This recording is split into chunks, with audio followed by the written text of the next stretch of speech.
नमस्कार सर्व बंधू आणि भगिनींना. तर मी आज गाडीबद्दल थोडीशी माहिती देणार आहे. जास्त नाही पण थोडक्यातच देणार आहे, पण खूप इम्पॉर्टंट अशी.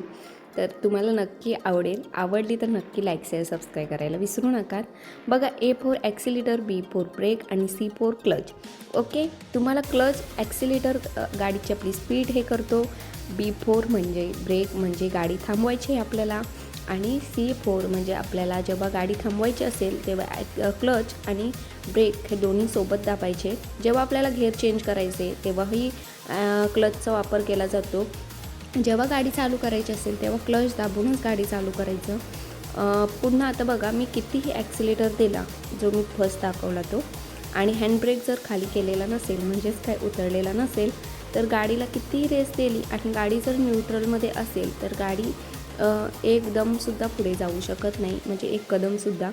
तर हँडब्रेक खूप इम्पॉर्टंट आहे. गाडीची सीट बेल्ट तुम्ही कितीही मिनटं गाडी चालवा, अर्धा तास चालवा, 5 मिनटं चालवा, 10 मिनटं, सीट बेल्ट लावणं खूप इम्पॉर्टंट आहे. आणि ही गाडी न्यूट्रलमध्ये तुम्हाला आता दाखवते. ओके, फर्स्ट, सेकंड, थर्ड आणि फोर्थ ही 4 गेअरवरतीच आहे. आणि आर म्हणजे रिवर्स. ओके, आता बघा, मी हँडब्रेक खाली केला आहे, खाली सर केला, आणि गाडी जर न्यूट्रलमध्ये असेल आणि गाडीला कितीही रेस दिली मी, तर ही गाडी पुढे जाऊ शकत नाही. आता मी चावी नाही लावली, मी तुम्हाला एक एक्झाम्पल देते. आता मी दाखवलं तसंच, जसं की आता बघा, हे ॲक्सिलेटर मी कितीही दिलं, गाडी चालू नाही आहे. हे गाडी मी चालू नाही केली. गाडी तुम्हाला सीटवरती चावी दिसत असेल. आता ही गाडी न्यूट्रलमध्ये आहे. आता गाडी न्यूट्रलमध्ये आहे. ओके, आता गाडी न्यूट्रलमध्ये हँडब्रेकवरती आहे. हँडब्रेक खाली उतरवला नाही आहे मी, म्हणजे खाली केलेला नाही. आता आर म्हणजे रिवर्स. आणि आता गाडी कोणत्याही घेरमध्ये जर टाकलीत मी, सेकंड, थर्ड, फोर्थ, ओके, गाडीचा हँडब्रेक जर उतरवला नसेल आणि गाडीची ॲक्सिलेटर मी कितीही दिला तर गाडी तेव्हाही पुढे जाणार नाही. तर ह्या गोष्ट खूप लक्षात ठेवायसारखे आहेत. आणि क्लच क्लच म्हणजे गाडी चालवताना, गाडी थांबवताना आणि गाडी चालू करताना वगैरे, आणि घेर चेंज करताना, ह्या गोष्टी आपल्याला लक्षात ठेवायच्या आहेत. हा मिरर आपल्याला पाठची साईड दाखवतो, म्हणजे पाठून गाड्या आपल्याला ओव्हरटेक करता आहेत का, कोणत्या, ते आपल्याला समजतं. A for accelerator, B for brake, C for clutch. Okay, आता आपल्याला लेफ्ट आणि राईटची जास्त फोकस करायचं आहे. आपल्याला राईट मिररची जर आपण लक्ष जास्त नाही दिलं तरी चालेल, कारण आपल्याला अंदाज समजतो बसून, पण आपल्याला लेफ्ट साईडचा आपल्याला अंदाज आला पाहिजे. तर हा व्हिडिओ तुम्ही कुठून बघताय? व्हिडिओ आवडला असेल तर नक्की लाईक करा, शेअर करा, सबस्क्राईब करायला विसरू नका. तर आता बघा, हा जो बाण दिसते दोन, ते आपल्याला इंडिकेटर देणं खूप गरजेचं आहे. म्हणजे आपल्याला राईट साईडला जायचं असेल तर राईट साईडचं द्यायचं, लेफ्ट साईडचं जायचं असेल तर लेफ्ट साईडला द्यायचं. तर आता अजून दाखवते.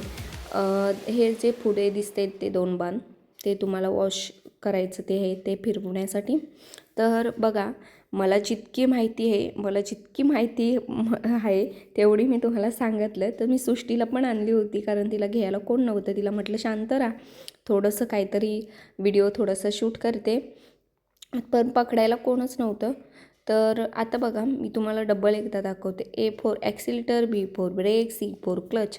ओके, गाडीची चाबी ऑन कशी करायची, आपण कशी गाडीचं स्टेअरिंग पकडायचं, पुन्हा अजून काही तुम्हाला माहिती जर हवी असेल तर नक्की सांगा मला. नक्की एकदम संकोच नाही करायचं. तुम्हाला जर बहिणीप्रमाणे वाटत असेल तर नक्की तुम्हाला मी माहिती देऊ शकते. त्यासाठी काय मला पैसे द्यावे लागणार नाहीत. तर हे पहा, पुन्हा मी एकदा सांगते, हे घेर चेंज करायचं आपल्याला. गाडीची स्पीड ह्याच्यावरतीच येते.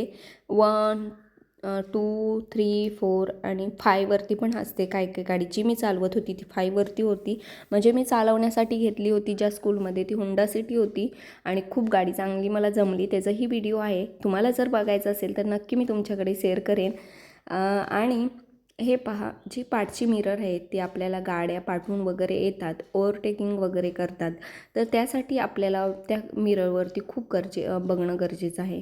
तर ही सीट बेल्ट आहे, तुम्ही सीट बेल्ट लावणं खूप गरजेचं आहे. म्हणजे तुम्ही 5 मिनटं का गाडी चालवा ना, कितीही मिनटं. तर हा व्हिडिओ कुठून बघताय नक्की लाईक करा, शेअर करा, सबस्क्राईब करा.